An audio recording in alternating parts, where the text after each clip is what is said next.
ለአንድ ሳምንት ያህል በጉጉት ሲጠበቅ የነበረው የለንደን ደርቢ ጨዋታ በአቻ ውጤት ተጠናቋል። ጨዋታው በርካታ ጎሎች ሊመዘገቡበት እንደሚችል ከዚህ በተጨማሪ ደግሞ ጥሩ ፉክክር እናይበታለን የሚሉ ግምቶች ከጨዋታው በፊት ሲሰጡ ነበር። ነገር ግን ደግሞ ጨዋታው ላይ የተመለከትናቸው ነገሮች ከዚህ በተቃራኒ ነበሩ። በሁለቱም ቡድኖች በኩል ተደጋጋሚ ካርዶችን የተመለከትንበት፣ በጣም ከባባድ ፋውሎች በጨዋታው ላይ የተመዘገቡበት እንዲሁም ደግሞ በታክቲክ የታጠረ ጨዋታ ሆኖ ሁለቱም ቡድኖች ሳይሸናነፉ ጨዋታቸውን በአቻ ውጤት አጠናቋል።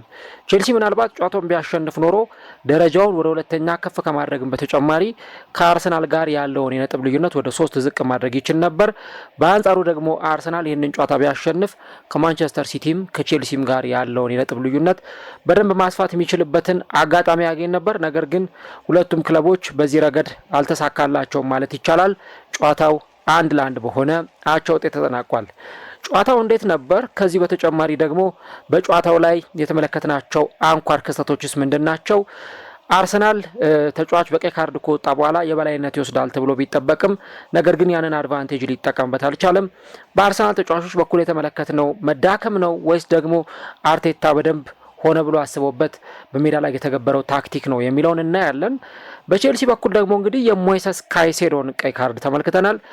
ቀይ ካርዱ ተገቢ ነው ወይ በመጀመሪያ ደረጃ፣ ከዛም በተጨማሪ ደግሞ ቀይ ካርዱ ተገቢ ነው ብለን ካልን ጨዋታውን በደንብ ቀይሮታል ብለን መናገር እንችላለን ወይ?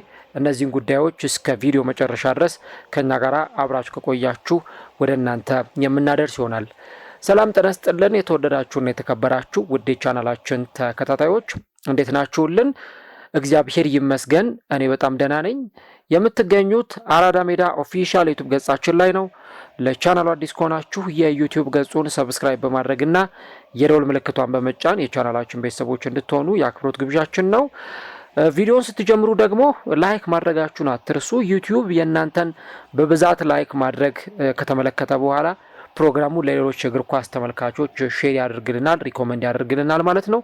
ያው የዩቲዩብ አልጎሪዝም ስለሆነ ነው እናንተ ላይክ ማድረግ ሰብስክራይብ ማድረግ ለእኛ እጅግ በጣም ጠቃሚ ነው። ስለዚህ ፕሮግራሙን ስትጀምሩ ላይክ እያደረጋችሁ መጀመራችሁን አስታውሱ። የአራዳ ሜዳ ኮሜንታተር ተስፋወርቅ ሉልሰገድ አብሬያችሁ ቆይታ አደርጋለሁ። እንግዲህ የ13ኛ ሳምንት የእንግሊዝ ፕሪሚየር ሊግ የሳምንቱ ትልቁና ተጠባቂው ጨዋታ የነበረው የቼልሲና የአርሰናል ጨዋታ ነበር። ከአንድ ሳምንት ጀምሮ ስለ ጨዋታው የተለያዩ ሀሳቦች ሲሰጡ ቆይተዋል። በተለይ ይህንን ጨዋታ በተመለከተ ማን ጨዋታውን ሊያሸንፍ ይችላል፣ አርሰናል ቢያሸንፍ እንዲህ ይሆናል፣ ቼልሲ ቢያሸንፍ እንዲህ ይሆናል የሚሉ ነገሮች ወይም ሀሳቦች ሲሰጡ ነበረ።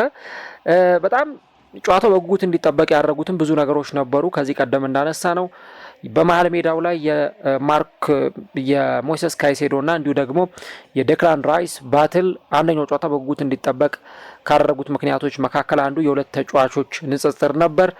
ከዚህ በተጨማሪ ቼልሲ በተከታታይ ጨዋታዎች ላይ ጥሩ ውጤት እያስመዘገበ በመሆኑ ምክንያት ጥሩ ፎርም ላይም መሆኑን ተከትሎ አርሰናልን በደንብ ሊፈትን እንደሚችል ነው በበርካቶች ሲገለጽ የነበረው።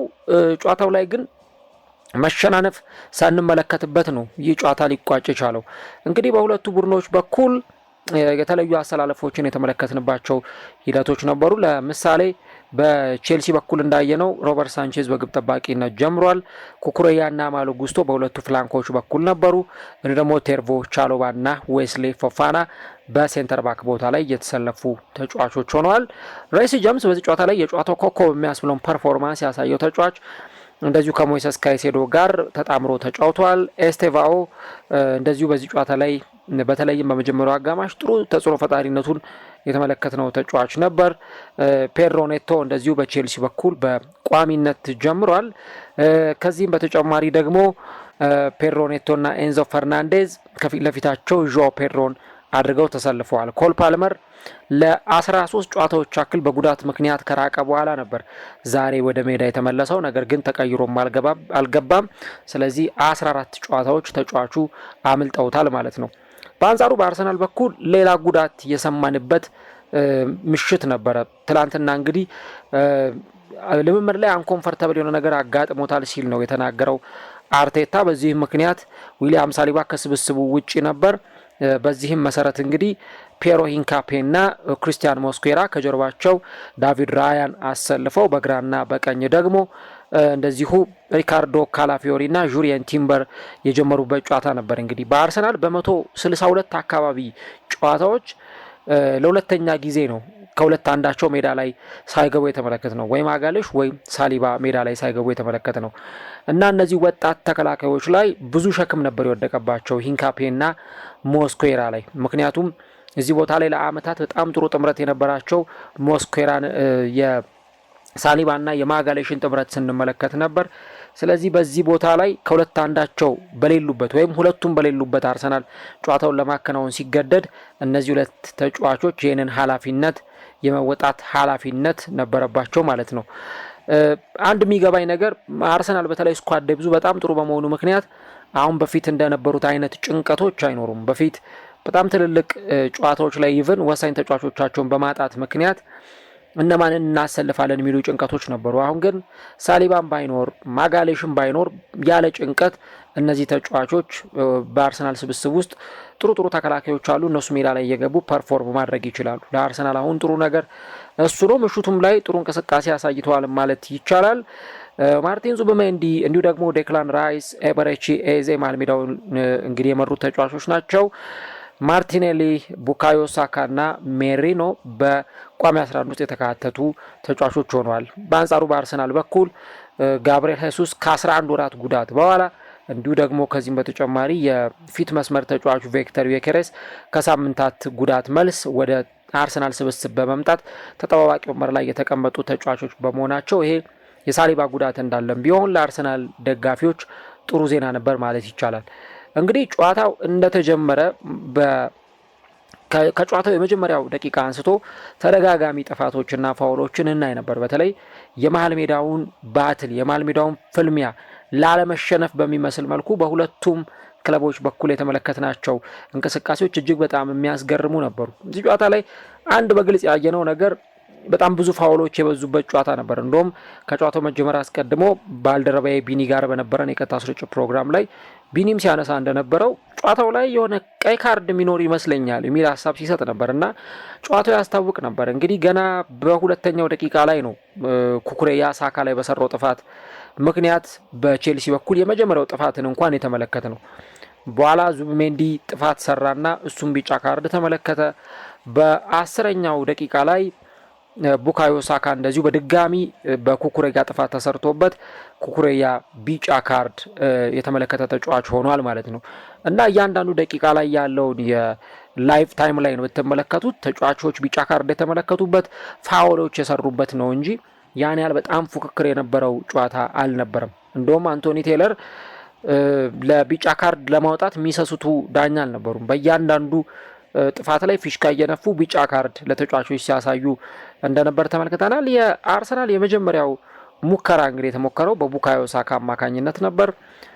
12ኛው ደቂቃ ላይ ዴክላን ራይስ በረጅሙ የመልስ ውርወራ ከወረወረ በኋላ ኤዜ ኳሱን በሚገርም ፈረስታች ተቆጣጥሮ ለቡካዮ ሳካ ቀብሎት ከዛ በኋላ ሳካ ያቺን ኳስ ሞክሯት ነበር። ነገር ግን ግብ ጠባቂው ነው ያንን ኳስ በቀላሉ የተቆጣጠረው። ሞስኩዌራ ከአንድ ደቂቃ በኋላ እንደዚሁ ቢጫ ካርድ የተመለከተ ሌላኛው የአርሰናል ተጫዋች ሆኗል። እንዲሁ ደግሞ በቼልሲዎች በኩል በተለይ ጥሩ የማጥቃት ጽንሰ ሀሳቦች እንደነበሯቸው ተመልክተን ነበር። ኤስቴቫኦ ጨዋታው ወደ 20ኛው ደቂቃ አካባቢ እየተቃረበ በነበረበት ጊዜ 17ኛው ደቂቃ ላይ ከጎሉ ፊት በጣም ጥሩ እድል አግኝቶ ነበረ ፔድሮ ኔቶ ማይነስ ያደረገለትን ኳስ፣ ነገር ግን ሊጠቀምበት አልቻለም እንጂ በጣም ቆንጆ እድል አግኝቶ ነበረ። ራሱ ኤስቴቫኦም ከአንድ ደቂቃ በኋላ ከሳጥን ውጭ ኳስ አክርሮ ሞክሮ ነበረ። አርሰናሎች በዚህ ምሽት ላይ በጣም በማጥቃቱ ረገድ ተቀዛቅዘው ያየንበትም ጨዋታ ነበር። እንዲሁ ደግሞ ፒየሮ ሂንካፔ ተንሸራቶ ወድቆ ማለት ነው ኳስ ለማግኘት ባላንስ ማድረግ ባለመቻሉ ምክንያት በጣም ጥሩ የሚባል አጋጣሚ ዣኦ ፔድሮ አግኝቶ ነበር፣ ነገር ግን ሊጠቀምበት አልቻለም። እንደዚሁ ደግሞ ከዛ በኋላ የኤስቴቫኦ ቆንጆ ፓስ እና የኤንዞ ፈርናንዴዝን ሙከራ ተመልክተናል። ዳቪድ ራያ በጣም በጥሩ ሁኔታ ኳሱን ተቆጣጥሮታል ማለት ነው። ከዚህ በኋላ ነው እንግዲህ በጨዋታው ላይ የጨዋታውን ሞመንት ሙሉ ለሙሉ ቀይሮታልን ባይባል፣ ነገር ግን የጨዋታውን ሁኔታ የቀየረው ክስተት የተፈጠረው 34ኛው ደቂቃ ላይ ነው። እንግዲህ ሞይሰስ ካይሴዶ ሜሪኖን ረገጠው፣ ጥፋት ሰራበት። በዚህ ምክንያት መጀመሪያ ቢጫ ካርድ ነበር አንቶኒ ቴይለር ያሳዩት። በኋላ ላይ ግን ወደ ቪአር ካመሩ በኋላ በቪአር ያለውን ሁኔታ ተመለከቱ። በኋላ ላይ ግን ቢጫ ካርዱን ሰርዘው ለተጫዋቹ ቀይ ካርድ ሰጥተውታል ማለት ነው። ያው ዘንድሮ እንደሚታወቀው እንግዲህ ቼልሲና ቀይ ካርድ የአንድ ሳንቲም ሁለት ገጽታዎች ናቸው ለማለት ይቻላል። በተደጋጋሚ እንደምንመለከተው ብዙ ቀይ ካርዶችን በተለይም ደግሞ በመጀመሪያዎቹ ሳምንታት ላይ ቼልሲዎች ሲመለከቱ ነበር። ይሄም ጨዋታው ላይ ያለውን ሁኔታ በደንብ በግልጽ የሚያሳይ ይመስለኛል። እና እንግዲህ በመጀመሪያው 15 ደቂቃ እንኳን እንደተመለከት ነው 4 ቢጫ ካርድ ተመልክተናል። 2 በአርሰናል ሞስኩዌራና ዙቢሜንዲ፣ 2 ደግሞ እንደዚሁ በቼልሲ በኩል ቢጫ ካርዶችን የተመለከቱ ተጫዋቾች እንደነበሩ አይተናል። ይሄ በጨዋታው በኩል ምን ያክል ነገሮች እጅግ በጣም አስቸጋሪ እንደነበሩና በእያንዳንዱ ደቂቃ ላይ የነበረውን ፍትጊያ ብዙ ነገሮች የሚያሳይ ነው። የካይሴዶ ጥፋት ሁለት ለመናገር ቀይ ካርድ የሚያሰጠው ነው ማለት በጣም ዴሊብሬት የሆነ ፋውል ነው የሰራው። በእርግጥ አንዳንድ እንደዚህ አይነት ጥፋት የሚሰሩ ተጫዋቾች ሲታለፉ እናያለን ቀይ ካርድ ሳይሰጣቸው። ለምሳሌ ከሳምንታት በፊት ቼልሲ ከቶተንሃም ጋር ባደረጉት ጨዋታ ላይ እንደዚሁ በንታንኩር ይመስለኛል ካልተሳሳትኩኝ አንድ የቼልሲ ተጫዋች ላይ ጥፋት ሰርቶ ነገር ግን ቀይ ካርድ ሳያይ ነበር የቀረው። ነገር ግን ይሄኛው በጣም ክሊር ይመስለኛል ለሁሉም እንደው ቫሩም ደጋግሞ ሲያሳየን ነበርና የካይሴዶ ጥፋት ቀይ ካርድ የሚያሳይ ስለነበረ በቀይ ካርድ ከሜዳ ወጥቷል ማለት ነው። ከዛ በኋላ ያን ያህል ሙከራ አልተመለከትንም። ራይስ ያቀብለውን ኳስ ማርቲኔሊ ሞክሮት ግብ ጠባቂው ሳንቼዝ ኳሱን ተቆጣጥሮታል። የመጀመሪያው አጋማሽ የተጠናቀቀው በዚህ ሁኔታ ነበረ። ሁለተኛው አጋማሽ ላይ እንግዲህ ሁለቱም አሰልጣኞች ቅያሪ አድርገው ነው ወደ ሜዳ ተመልሰው የመጡት። ከመልበሻ ክፍል ሲመለሱ የተጫዋች ቅያሬዎችን አድርገው ነበር። በአርሰናል በኩል ሉዊስ ስኬሊ ተቀይሮ ገባና በሱ ምትክ ደግሞ ሪካርዶ ካላፊዮሪ ነው ተቀይሮ የወጣው። እንግዲህ አርቴታ ይሄንን ሪስክ ለመቀነስ ነው። ምክንያቱም 27ኛው ደቂቃ ላይ ሪካርዶ ካላፊዮሪ ቢጫ ካርድ ተመልክቶ ነበር። ስለዚህ ያንን ሪስክ ዳሜጁን ለመቀነስ ሲባል ይህንን ተጫዋች ቀይሮ አስወጥቶታል። ለሉዊስ ስኬሊ ድል ሰጥቶታል። አሌሃንድሮ ጋርናቾ እንደዚሁ ተቀይሮ የገባ ተጫዋች ነው። ኤስቴቫውን በመቀየር ገብቷል። እኔ ኤስቴቫው በመጀመሪያው አጋማሽ ጥሩ ነበር ባይነኝ። በተለይ በማጥቃቱ ረገድ ከፔድሮ ኔቶም ከዣኦ ፔድሮም የተሻለ የግብ ዕድሎችን ለመፍጠር ሙከራ ሲያደርግ ያየነው ተጫዋች ነው። ነገር ግን ጋርናቾ በሁለተኛው አጋማሽ ተቀይሮ ከገባ በኋላ ያን ያክል ተጽዕኖ ፈጣሪ እንቅስቃሴን አሳይቷል ለማለት አይቻልም። እንግዲህ ከቀይ ካርዱ በኋላ አንድ የምንጠብቀው ነገር አርሰናል በደንብ ኳስ ተቆጣጥሮ ይጫወታል፣ በደንብ ጨዋታውን ዶሚኔት ያደርጋል የሚል ነበር። የመጀመሪያው አጋማሽ ላይ ኦኬ ምናልባት ሁለቱም ቡድኖች ተመጣጣኝ የሆነ ፉክክር ለማሳየት ሲሞክሩ ነበር። ለምሳሌ በመጀመሪያው አጋማሽ አርሰናል 54 በመቶ ነው ኳስ የተቆጣጠረው፣ ቼልሲ 46 በመቶ ኳስ ተቆጣጥሯል። 46 በመቶ ኳስ የተቆጣጠረው ቼልሲ 5 ሙከራዎችን ሲሞክር አንዱ ኢላማውን የጠበቀ ሙከራ ነበር። አርሰናል 2 ኢላማውን የጠበቀ ሙከራ አድርጓል። ከሁለት አጠቃላይ ሙከራዎች ማለት ነው። 0.31 ኤክስፔክትድ ጎል ነበረው ቼልሲ፣ አርሰናል ደግሞ 0.25 ኤክስፔክትድ ጎል ነበራቸው። በጣም በሁለቱም በኩል ደካማ ማጥቃት የተመለከትንበት የመጀመሪያው አጋማሽ ነው። ቼልሲ 7 ኳስ በአርሰናል የፍጹም ቅጣት ምት ግብ ክልል ውስጥ ነክቷል። አርሰናል 2 ብቻ ነው የነካው እና የዛሬ ሳምንት ቶተንሃም ላይ እጅግ በጣም አስገራሚ ፐርፎርማንስ ያሳየ የነበረው ከእንደገና ደግሞ በሳምንቱ አጋማሽ ባየር ሚኒክ ላይ ጥሩ የበላይነት ወስዶ የነበረው አርሰናል በዚህኛው አጋማሽ ግን በተለይም በመጀመሪያው አጋማሽ የነበረው ፐርፎርማንስ ጥሩ ነው ለማለት ይቸግር ነበር። ታዲያ ሁለተኛው አጋማሽ ላይ በ11 ተጫዋች ቼልሲን የገጠመው በ10 ተጫዋች ሲጫወት የነበረውን ቼልሲ የገጠመው አርሰናል በሚጠበቀው ልክ ፐርፎርም አላደረገም። ልክ ከረፍት እንደገቡ በ48ኛው ደቂቃ ሬሲ ጄምስ ከማዕዘን ምት ያሻገረውን ኳስ ወደ ጎልነት ቀይረውታል ማለት ነው። ቻሎባ ነው በግንባር ገጭቶ ኳሱን ያስቆጠረው። ቼልሲ እንግዲህ ጨዋታውን 1-0 መምራት የሚችልበትን እድልና አጋጣሚ ያገኘው በዚህ ሁኔታ ነበር። ያው እንደሚታወቀው አርሰናል በቆመ ኳስ ላይ ጠንካራ የሆነ ቡድን ነው። ነገር ግን አርሰናል ጥሩ በሆነበት ነገር ተጠቅመው ነው እንደገና የቆመ ኳስ አስቆጥረው ጨዋታውን መምራት የሚችሉበትን እድል ያገኙት። ከዛ በኋላ ስኬሊም ቢሆን ቢጫ ካርድ ሲመለከት አይተናል። ሊያም ዴላፕ ዣኦ ፔድሮን ቀይሮ ገብቶ ነበር። እንግዲህ 56ኛው ደቂቃ ላይ አርቴታ ሪስክ ወስዶ ማድዌኬን ቀይሮ አስገባ። እንዲሁ ደግሞ ማርቲኔሊን አስወጥቷል። በተለይ ዙቢሜንዲን መቀየሩና ኦዴጋርድን ማስገባቱ መሀል ሜዳውን ባላንስ ሊያሳጣው ይችላል የሚሉ ስጋቶች ነበሩ። ሳካ ግን በጥቂት አፍታ ውስጥ ያገኛትን ጥቂት ቀዳዳ ቢሆንም ተጠቅሞ ያቻሻማት ኳስ በሜሪኖ በግንባር ተገጭታ ወደ ጎልነት ተቀይራለች። እንግዲህ አርሰናል ሜሪኖን በፈለገበት ሰዓት ሁሉ ሜሪኖ ሁልጊዜም ከፊት ይገኛል። ሜሪኖ ከጎል እንዲያስቆጥር ከተፈለገ ያን ነገር ማድረጉ አይቀርም። በ2025 የካላንደር አመት እንግዲህ 28 ጎሎች ላይ ተሳትፎ ማድረግ የቻለ ተጫዋች ነው። ለሀገሩ ስፔንም እንዲሁም ለክለቡ አርሰናል ባደረጋቸው ጨዋታዎች አምናም እንደዚሁ በግንባር ገጭቶ ቼልሲ ላይ ጎል አስቆጥሮ ነበር። ከማዘመት የተሻማውን ኳስ አርሰናል ኤምሬትስ ላይ 1-0 ባሸነፈበት ጨዋታ ማለት ነው። አሁንም በተመሳሳይ ያንኑ ነገር ሲያደርግ ተመልክተናል። ቼልሲ ላይ ባክ ቱ ባክ ጎል ማስቆጠር ችሏል ማለት ነው ሜሪኖ። በኋላ ላይ ኤዜ ወጥቶ እንዲሁ ዮኬሬስ ወደ ሜዳ ገብቷል። ሜሪኖ ወደ መሀል የተመለሰበት አጋጣሚ ነበር። ብቻ እነዚህ ሁሉ ነገሮች ቢኖሩም ነገር ግን ከዛ በኋላ የተለየ የተፈጠረ ሁኔታ አላየንም። ምናልባት ከተወሰኑ ሙከራዎች በስተቀር ጨዋታው እንግዲህ 1-1 በሆነ ውጤት ተጠናቋል ማለት ነው። አሁንም ቼልሲ አርሰናልን ለማሸነፍ ረጅም ጊዜ የመጠበቅ ሂደቱን አሁንም ቀጥሎበታል። ለመጨረሻ ጊዜ ቼልሲ አርሰናልን እንግዲህ ሲያሸንፍ በ2021 ነሐሴ ወር ላይ ነበር። የዛኔ ሮሜሮ ሉካኩና ሬስ ጄምስ ነበሩ ኤምሬትስ ላይ ጎሎቹን አስቆጥረው ቼልሲ አርሰናልን 2-0 ያሸነፈው። ከዛ በኋላ እንግዲህ 1562 ቀናት ተቆጥረዋል ቼልሲ አርሰናልን ማሸነፍ ያልቻለባቸው 1562 ቀናት ተቆጥረዋል ማለት ነው። ይህም እንግዲህ ምን ያክል አርሰናል በጣም ቼልሲ ላይ ከፍተኛ የበላይነት እንዳለው በተከታታይ ጨዋታዎችም ላይ ይህን ነገር እንግዲህ ሲያደርግ እየተመለከት እንገኛለን እና ኦልሞስት ከ4 ዓመት በላይ ማለት በሚቻል ሁኔታ አርሰናል እንግዲህ ለረጅም ጊዜ በቼልሲ ሳይሸነፍ አሁንም የወጣበትን ሌላኛውን ምሽት አያስመልክቶናል ማለት ነው። እዚህ ጨዋታ ላይ አሁን የምንመለከታቸው አንኳር ነጥቦች ይኖራሉ። በተለይ የካይሴዶ ቀይ ካርድ እና ከዛ በኋላ ጨዋታው ላይ የነበረው ነገር ምን አይነት መልእክት የሚነግረን ነው የሚለውን ነገር እዚህ ጋር ማየት በጣም አስፈላጊ ይመስለኛል። እንግዲህ ጨዋታው ገና ከመጀመሪያው ደቂቃ ጀምሮ ቅድም እንደነገርኳችሁ ገና በሁለተኛው ደቂቃ ኩኩሬያ ሳካ ላይ ከሰራው ጥፋት ጀምሮ ተደጋጋሚ ጥፋቶችን ተደጋጋሚ ፋውሎችን በሁለቱም ቡድኖች ተጫዋቾች በኩል ስንመለከት ነበር። በጣም አግሬሲቭ ነበሩ የሁለቱም ቡድን ተጫዋቾች። በቼልሲም በኩል በአርሰናልም በኩል ስናይ የነበረው ፍጹም አለመረጋጋቶች፣ ተደጋጋሚ ፋውሎች፣ ሪስክ የመውሰድ ሁኔታዎችን ስናይ ነበር። ካይሴዶ ቢጫ ካርድ ከተመለከተ በኋላ ጥፋት ከመስራት ወደ ኋላ አላለም። ኩኩሬያ በዚህ በኩል ስናየው የነበረው ተጫዋች ነው። ከሳካ ጋር ባትር ሊኖር እንደሚችል ይታወቃል።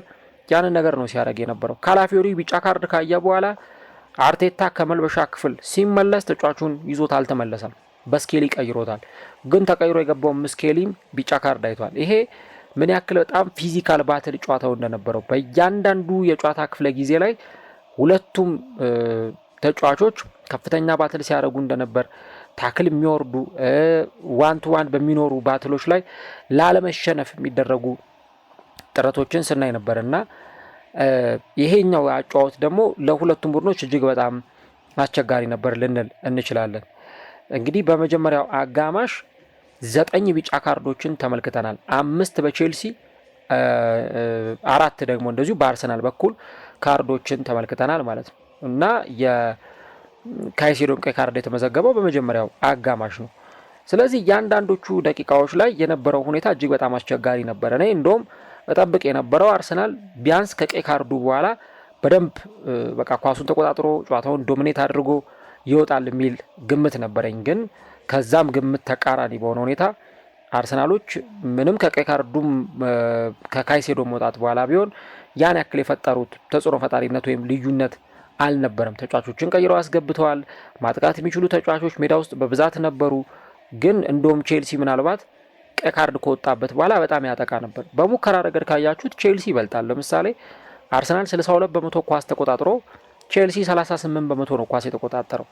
ነገር ግን 11 ሙከራ ቼልሲ ሲሞክር 4ቱ ኢላማውን የጠበቀ ሙከራ ነበር። ነገር ግን በአርሰናል በኩል ስናይ 8 ሙከራ ሞክሮ 4ቱ ነው ኢላማውን የጠበቀ ሙከራ ማድረግ የቻሉት። 216 የተሳኩ ኳሶችን ቼልሲዎች ተቀባብለዋል። አርሰናል 387 የተሳኩ ኳሶችን ተቀባብለዋል። አሁን በምናያቸው ቁጥሮች ለምሳሌ በኤክስፔክትድ ጎል ካየነው አርሰናል ይበልጣል። በኳስ ቁጥጥር ካየነው አርሰናል ይበልጣል። በተሳኩ ኳሶች መቀባበል አርሰናል 387 ቼልሲ 216 ነው። በፓስ አኪዩሬሲ አርሰናል 84%፣ እንዲሁ ደግሞ ቼልሲ 80%፣ አርሰናል 18 ኳሶችን በቼልሲ ፍጹም ቅጣት ምት ግብ ክልል ነክቷል። ቼልሲ ደግሞ 17 ኳሶችን በአርሰናል የፍጹም ቅጣት ምት ግብ ክልል ነክቷል። አሁን የሆኑ ቦታዎች ላይ ስናይ አርሰናል የበላይነት አለው ልንል እንችላለን። ግን አይናችን በሚነግረን ነገር ስናየው አርሰናል ጀስት ኳሱን ከመቆጣጠር ያለፈ የበላይነት ነበረው ብዬ አላምንም። እንግዲህ ድካም የሚያመጣውም ነገር ሊኖር እንደሚችል እረዳለሁ። ከዛ ባለፈ ግን ቼልሲዎች በጣም ፕረስ አድርገው ጫና አድርገው ነበር የያዟቸው። በዚህ ምክንያት በሚፈለገው ልክ አርሰናል እየወጣ እያጠቃ አልነበረም። ምናልባት እኔ ቼልሲ ተጫዋች ባይወጣበት ኖሮ ካይሴዶ ባይወጣበት ኖሮ በጣም ለማሸነፍ እንደውም እድል የነበረው ከአርሰናልም በበለጠ ከፍተኛ ፕሬዠር ማሳደር የሚችለው ቡድን እዛ ጨዋታ ላይ ቼልሲ ነበር። እንዳየ ነው ከሆነ እኔ በአርሰናል በኩል እንደው የሆነ አስደንጋጭ ምንለው ሙከራ ከዛች ሜሪኖ ካስቆጠራት ጎል ውጪ አስደንጋጭ ምንለው ኳስ ካየን ሜሪኖ የሞከራት ከሜሪኖ ኳስ ውጪ የማርቲኔሊን ኳስ አይተናል በመጀመሪያው አጋማሽ መጠናቀቂያ ላይ። ከዛ ደግሞ ቅድም እንደተመለከት ነው በጣም በሚያስገርም ሁኔታ 88ኛው ደቂቃ ላይ ሜሪኖ የሞከራትን ኳስ ሳንቼዝ የተፋውና ከዛ ቪክቶር ዮኬሬስ ያችን ኳስ ለመሞከር ጥረት አድርጎ ግብ ጠባቂው ቶሎ ብሎ ኳሷን ያዛትና ሳንቼዝና ዮኬሬስ የተጋጩበትን አጋጣሚ ነው ልንመለከት የምንችለው። ከዛ ውጭ ግን ያን ያህል አስፈሪ የሚባል ሙከራ አላደረጉም። ኢቭን አርሰናል ሌላ ጊዜ እንኳን የሚጠቀመው የቆሙ ኳሶችን ነበር፣ የማዕዘን ምቶችን ወይ ደግሞ የቅጣት ምት ኳሶችን በማሻገር ነበር የሚጠቀሙ የነበሩት። አሁን ግን ያንንም ነገር ማድረግም አልቻሉ ሆነን ለመናገር። ምክንያቱም ብዙ የማዕዘን ምት እንኳን አላገኙም። አርሰናል በመጀመሪያው አጋማሽ እንደ ቁጥሩን ካልተሳትኩኝ 2 የማዕዘን ምት ይመስለኛል ያገኘው። እንግዲህ 2 የማዕዘን ምት ነው በመጀመሪያው አጋማሽ እንኳን አርሰናል አግኝቶ ያንን ጨዋታ ይቋጨውና ምን ያክል በጣም አርሰናል ሲቸገር እንደነበር ነው። በሙሉ ጨዋታው ሁለቱም በ90 ደቂቃ 3 የማዕዘን ምት ነው ያገኙት። አርሰናል 3 ቼልሲ 3 የማዕዘን ምት ነው ያገኙት። ይሄ ምን ይነግረናል? ቼልሲዎች የማዕዘን ምት ከመገኘቱ በፊት ያንን የማዕዘን ምት እንዳይገኝ በቃ ቀድሞ ነገር ምንጩን ማጥፋት ነው። አርሰናል የማዕዘን ምት የማያገኘው ካልሞከረ ነው። ስለዚህ እንዳይሞክር ለማድረግ በተቻላቸው መጠን የአርሰናልን አማራጮች በሙሉ ለመዘጋጋትና ብሎክ ለማድረግ ነበር የሞከሩት። ያም በጣም ተሳክቶላቸዋል ብዬ አምናለሁ። እንዳየነውም ከሆነ ደግሞ አርሰናል በማጥቃቱ ረገድ በጣም ዛሬ ደከም ብሎ ተመልክተነዋል። ይሄ ቶተናም ጨዋታ ላይ ያየነው፣ በሙኒኩ ጨዋታ ላይ ያየነው በጣም የሚወረውን አርሰናል እዚህኛው ጨዋታ ላይ አልተመለከትንም እና ቀይ ካርዱ አርሰናልን የጠቀመ አይደለም። ቼልሲን ግን በጣም በብዙ ጎድቷል። ምናልባት ቀይ ካርዱ ባይኖር ቼልሲ ጨዋታውን ማሸነፍ ይችል እንደነበር በግሌ ይሰማኛል። ከዛ ውጪ ግን በተለይ ደግሞ አሰልጣኙ እንዴት ነው ቀይ ካርዱን ማኔጅ ማድረግ የቻሉት ወይ ደግሞ እንዴት ነው ቀይ ካርዱን መቆጣጠር የቻሉት የሚለውን ነገር ስንመለከት ያው ዘንድሮ እንዳየነው ነው። ቼልሲ ቀይ ካርድ በተመዘገበበት ጨዋታዎች ሁሉ ነጥብ ሲያጣ ተመልክተናል። ለምሳሌ ከዩናይትድ ጋር በተደረገው ጨዋታ ሳንቼዝ ገና በ4ኛው ደቂቃ በቀይ ካርዱ ወጣ። ለ45 ደቂቃ ያክል ቼልሲ በ10 ተጫዋች ነበር የተጫወተው፣ 10 ለ11 ነበሩ። በኋላ ካዜሜሮ በቀይ ካርድ እስከሚወጣ ድረስ እና በዛ ጨዋታ ላይ ቼልሲ በጣም ተቸግሮ ተሸንፎ ወጥቷል። ከብራይተን ጋር በዚሁ ሜዳ ላይ በተደረገው ጨዋታ ቼልሲ ይመራ ነበር። በኋላ ቀይ ካርድ ተከተለ። ከቀይ ካርዱ በኋላ ነው ብራይተኖች ጎሎችን እያስቆጠሩ ያንን ጨዋታ አሸንፈው የወጡት። ነገር ግን አሰልጣኙ ኤንዞ ማሬስካ አሁን ቀይ ካርድ ቡድናቸው ከተመለከተ በኋላ በሌሎቹ ጨዋታዎች ላይ ሲያደርጉ እንደነበረው ወደ ኋላ ፈግፍገው ከመጫወት ይልቅ የአርሰናልን ማጥቃት በተወሰነ መንገድ ለማስቆም በመሞከር ነገር ግን በዛ ሂደት ውስጥ ደግሞ የሚያገኟቸውን አጋጣሚዎች ለመጠቀም ነበር ሲሞክሩ የነበሩት። ምክንያቱም ቼልሲ ከተሸነፋቸው 3 ጨዋታዎች ውስጥ 2ቱን ብንመለከት በቀይ ካርድ ተጫዋች ወጣባቸው ጨዋታዎች ላይ ነው ቼልሲዎች የተሸነፉት፣ በዩናይትድ እና በብራይተን ጨዋታዎች ላይ እና በእነዚህ ሁኔታዎች ላይ አሰልጣኙ የሆኑ ተጫዋቾችን ለመቀየር ሙከራ ሲያደርጉ እነዛ ሙከራዎቻቸው ግን ትክክል እንዳልነበሩ ነው ስናይ የነበረው። ግን የአሰልጣኙ ኤንዞ ማሬስካ ውሳኔ በቃ በእያንዳንዱ የተጫዋቾች አመራረጣቸው ላይ ሲያደርጉ የነበሩትም ነገር የምርም ትክክል እንደሆነም ጭምር ያሳየበት ጨዋታ ነበርና በጣም ይሄ ልዩነት ፈጣሪ የሆነ ነገር ይመስለኛል። ከዛ ውጭ ግን በአርሰናል በኩል አሁን ለዚህ ለዋንጫ ፉክክሩ ወይም ደግሞ የዋንጫ ኮንቴንደር ለሆነው ቡድን የሊጉ መሪ አናት ላይ ተቀምጧል። ይህንን ጨዋታ ማሸነፍ በጣም ለአርሰናል አስፈላጊ ጉዳይ ነበር፣ ግን ይህንን ጨዋታ ማሸነፍ አልቻሉም። ጨዋታውን ለማሸነፍ ከዚህ በላይም አርሰናል ኢነርጂ ማውጣት ይጠበቅበት ነበር። የቼልሲን መከላከል አጥር ሰብሮ ለመግባት ተደጋጋሚ ሙከራዎችን ማድረግ ይጠበቅባቸው ነበር። አሁንም እንደዚሁ የሚሻሙ ኳሶችን መጠቀም፣ አንዳንዴ ሎንግ ቦሎች ስሩ ቦሎችን መጠቀም ይችሉ ነበር። እነዛን ሁሉ ነገሮች አርሰናሎች አላደረጓቸው። ማድረግ የሚገባቸውን ነገሮች አድርጓል የሚል እምነት የለኝም። ያ ደግሞ ክለቡን ውጤት እንዲያጣም ጭምር ያደረገው ነገር ሆኗል ማለት ነው እና አቻ መውጣቱ ከነበረው ነገር አንጻር ለአርሰናል መጥፎ አይደለም። ምናልባት ይሄ የቡድን ድካም የፈጠረው ነገር ይመስለኛል። ምክንያቱም አሁን አርሰናል በየ3 ቀኑ ጨዋታ ለማድረግ የተገደደ ቡድን ነው። በየ3 ቀኑ ኢኒች 3 ዳይስ አርሰናል ይጫወታል። ለምሳሌ ባለፈው ሳምንት ከቶተናም ተጫወተ። ከዛ ቀጥሎ በሳምንቱ አጋማሽ ትልቅ የሆነውን የጨዋታ መርሃ ግብር ከባየር ሚኒክ ጋር ተደረገ። ባየር ሚኒክን አሸነፈ። እንደውም የብዙዎቹ አባባል የነበረው በቃ አርሰናል አሁን ትክክለኛ መንሸራተት የሚጀምርበት ጊዜ ሊመጣ ይችል ይሆናል። ምክንያቱም ጉዳት ላይ ያሉ ተጫዋቾች አሉ። ቶተናምን ይገጥማል፣ ሙኒክን ይገጥማል፣ ቼልሲን ይገጥማል ሲባል ነበር። ግን አርሰናል እነዚህን የቤት ስራዎች በደንብ የተወጣቸው እንደሆነ አይተናል። ቶተናምን አሳምኖ ነው ያሸነፈው፣ ሙኒክን አሳምኖ ነው ያሸነፈው።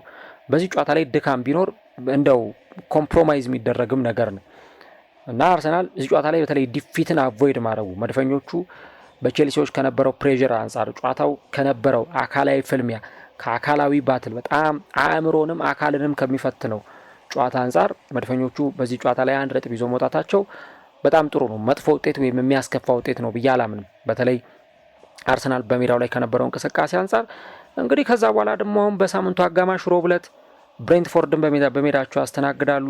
ከዛ ቅዳሜ ዕለት ከአስቶን ቪላ ጋር ይጫወታሉ ከ2 ቀን ረፍት በኋላ። ከእንደገና ደግሞ ከ3 ቀን በኋላ ከክለብ ብሩዥ ጋር ይጫወታሉ። ከ2 ቀን በኋላ ወልቭስን ይገጥማሉ። አስቡት አሁን እንግዲህ አርሰናል ቻምፒየንስ ሊግ፣ ፕሪሚየር ሊግ፣ ቻምፒየንስ ሊግ፣ ፕሪሚየር ሊግ ይጫወታል።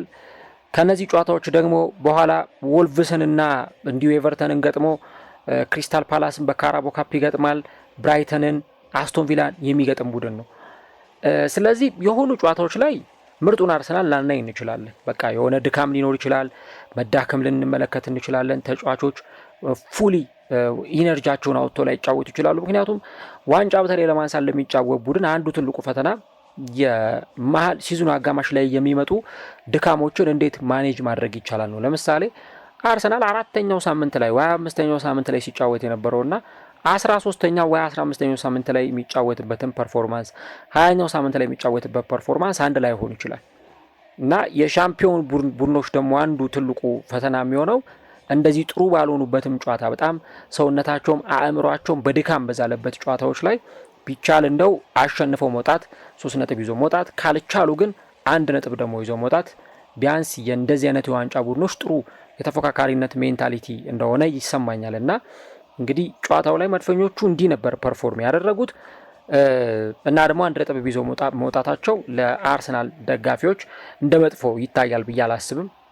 በተለይ ደግሞ በተጫዋቾቻቸው ላይ ከነበሩ መዳከሞች እንዲሁም ደግሞ ጨዋታው ላይ ከነበረው የቼልሲ በጣም አግሬሲቭ አጨዋወት አንጻር ይህን 1 ነጥብ ይዞ መውጣታቸው ለአርሰናሎች መጥፎ የሚባል ውጤት አይደለም። ምክንያቱም ቅድም እንዳልኩት በየ3 ቀኑ እንዲጫወት ግዴታ ያለበት ቡድን ነው እና ያን ነገር ነው እንግዲህ ሊያደርግ የሚችለው። ገና ረጅሙን ርቀት ይጓዛል ከዚህ በኋላ በቻምፒየንስ ሊግ፣ በፕሪሚየር ሊግ፣ ካራቦ ካፕ፣ ኤፍ ኤ ካፕ 4 ዋንጫዎች ላይ የሚጫወት ቡድን ነው እና ስለዚህ በእያንዳንዱ ጨዋታዎች ላይ ሁልጊዜ የሚያምር እግር ኳስ የሚጫወተውን ወይ ደግሞ በጣም ምርጥ እግር ኳስ የሚጫወተውን አርሰናልን ላንመለከት እንችላለን። እንደዛም መጠበቅ የለብንም። ግን አርሰናል አሁንም በጣም ለማሸነፍ አስቸጋሪ የሆነ ቡድን እንደሆነ ተመልክተናል። እንግዲህ 19 ጨዋታዎችን ዘንድሮ አከናውኗል።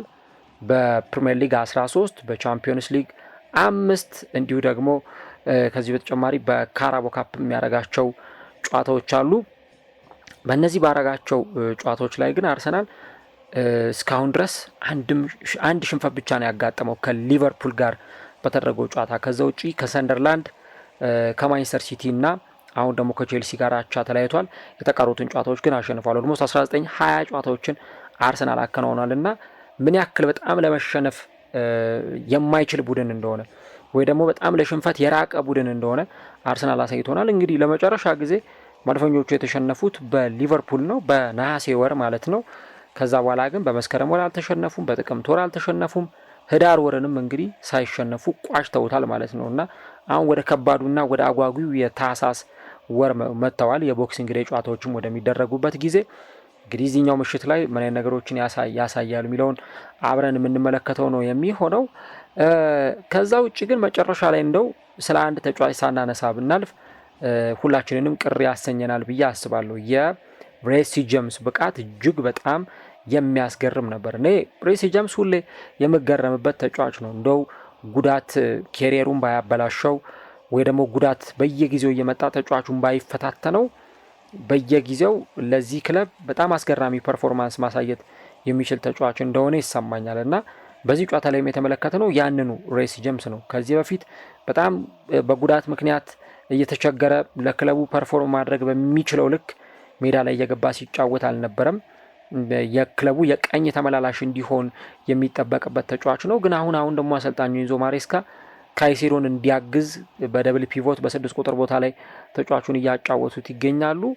አሁን ደግሞ በክለቡ አምበልነትም የተዋጣለት ጊዜ ነው ያሳለፈ የሚገኘውና የአርሰናሎቹ ተጫዋቾች ካላፊዮሪ እንዲሁ ደግሞ እነ ዙቢሜንዲ ተጽዕኖ እንዳይፈጥሩ ለእነዚህ ተጫዋቾች እጅግ በጣም ይሄ አደገኛ የሚባለውን አጫወት ሲያደርግ የነበረው ተጫዋች ይሄ እንደነበረ ተመልክተናል እና ጥሩ ምሽትን አሳልፏል። በዚህ ጨዋታ ላይ አስፈላጊ የሆነውን ስራ በሙሉ ነው ሲሰራ የነበረው። በተለይ ቼልሲ በ10 ተጫዋች መጫወት ከጀመረበት ደቂቃ አንስቶ ይህ ተጫዋች ሚና እጅግ በጣም ከፍተኛ እንደነበር አይተናል። ለምሳሌ 36 ኳሶችን በዚህ ጨዋታ ላይ አቀብሏል። እንዲሁ ደግሞ 6 ፕሮግረሲቭ ፓሶችን ማቀበል የቻለ ተጫዋች ነው።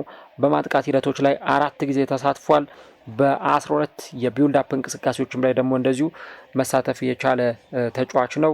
ከዛ ደግሞ እሱ ያሻማት የማዕዘን ምት ኳስ በሱ አሲስት ስም ተመዝግባ ለቻሎባ ጎል መቆጠር ምክንያት ሆናለች እና ሬሲ ጄምስ እዚህ ጨዋታ ላይ የነበረው ሚና እጅግ በጣም ትልቅ ነበር ማለት ይቻላል።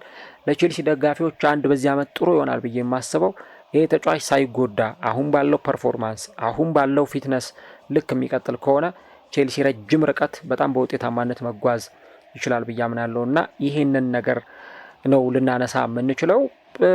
እንግዲህ አርሰናልን ስናነሳ መጨረሻ ላይ ማንሳት የሚኖርብን የሞስኩዌራን እና የሂንካፔን ጥምረት ጉዳይ ነው። እንግዲህ ቅድም እንዳነሳሁት በ162 ጨዋታዎች ውስጥ ለሁለተኛ ጊዜ ነው እንግዲህ ሳሊባ ወይ ማጋሌሽ ሁለቱም ሳይኖሩ እንግዲህ አርሰናል ይሄንን ጨዋታ ሊያከናውን የተገደደው እና አርቴታም ቢሆን እንግዲህ ከጨዋታው በፊት ከስካይ ስፖርት ጋር በነበረው ቆይታ በጣም ከበድ ያለ ጉዳት ይሆናል ብዬ አላምንም፣ ነገር ግን ደግሞ በጨዋታው ላይ ለመጫወት ብቁ እንዳልሆነ ይሰማኛል፣ ምክንያቱም ትላንትና ምቾት አልተሰማውም ነበር ብሎ ነው እንግዲህ የተናገረው እና እንግዲህ ሂንካፔና ሞስኩዌራ ወደ ሜዳ ገብተው እንዲጫወቱ ሆኗል ማለት ነው። እንግዲህ ሁለቱ ተጫዋቾች በካራቦ ካፕ ብራይተንን ባሸነፉበት ጨዋታ ላይ በመሀል ተከላካይነት ተጣምረው ሁለቱ ተጫዋቾች ሲጫወቱ ተመልክተን ነበር። በመጀመሪያው አጋማሽ በጣም እንደው ፈተናዎች እንደነበሩ አይተናል። በተለይ ቼልሲ በተደጋጋሚ ጊዜ ለማጥቃት ይሞክር ነበር። የዣኦ ፔድሮም ቅድም የነገርኳችሁ ያቺ የተንሸራተተባትን አጋጣሚ አይተናል የፔሮ ሂንካፔን። ነገር ግን ደግሞ ጨዋታው ላይ ከሞላ ጎደል የነበራቸው መናበብ እጅግ በጣም ጥሩ ነበር። እኔ ለምንድን ነው አርሰናል በክረምቱ የዝውውር መስኮት እነዚህን ጥሩ የተከላካይ መስመር ተጫዋቾች ያመጣቸው ብለን ስንል በቃ ትክክለኛው ምክንያት መሆን የሚችለው እንዲህ አይነቶቹ ጨዋታዎች ናቸው። ምክንያቱም አስፈላጊ ይሆናል የሆነ ጨዋታ ላይ የነዚህ ተጫዋቾች መኖር። ቅድም እንዳልኳቸው አርሰናል በየ3 ቀኑ ነው ጨዋታውን የሚያከናውነው እና ደግሞ የተጫዋቾች ጉዳት ሊመጣ ይችላል፣ የነ ሳሊባ የነ ማጋሌሽ ጉዳት ሊመጣ ይችላል። ስለዚህ በእነዚህ አማራጮች ውስጥ የሚሆነውም ነገር አይታወቅም እና እነዚህ አይነት ተጫዋቾችን መያዝ እጅግ በጣም አስፈላጊ ነገር ነው የሚሆነው እና ለአርሰናልም ቢሆን የነዚህ ተጫዋቾች መኖር አርሰናል አሁን የተከላካይ መስመር ላይ ጥሩ አማራጭ አለው። በቃ በተከላካይ መስመር ላይ ባክፎር ላይ መጫወት የሚችሉ በቨርሲቲሊቲ ደግሞ የማይታሙ በጣም ጥሩ ተጫዋቾች እንዳሉት ይታወቃል። እነዚህ ተጫዋቾች ሜዳ ላይ ገብተው በደንብ ለአርሰናል ፐርፎርም ማድረግ እንደሚችሉ ነው ማንሳት የሚቻለው። ዞሮ ግን መድፈኞቹ ጨዋታቸውን በዚህ መንገድ አጠናቀዋል።